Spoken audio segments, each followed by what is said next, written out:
ويسألونك عن اليتامى قل إصلاح لهم خير وإن تخالطوهم فإخوانكم والله يعلم المفسد من المصلح ولو شاء الله لأعنتكم إن الله عزيز حكيم.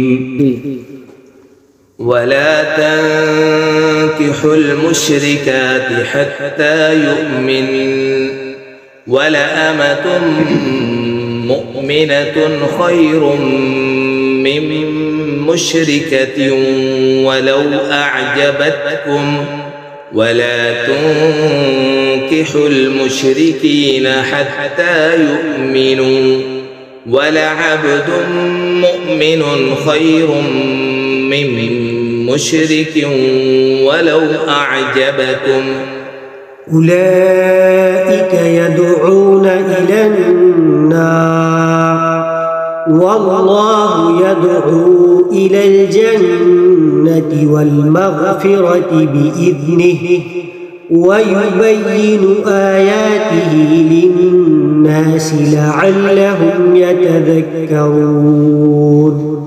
ويسألونك عن المحيض قل هو أذى فاعتزلوا النساء في المحيض ولا تقربوهن حتى يطهرن فإذا تطهرن فأتوهن من حيث أمركم الله إن الله يحب التوابين ويحب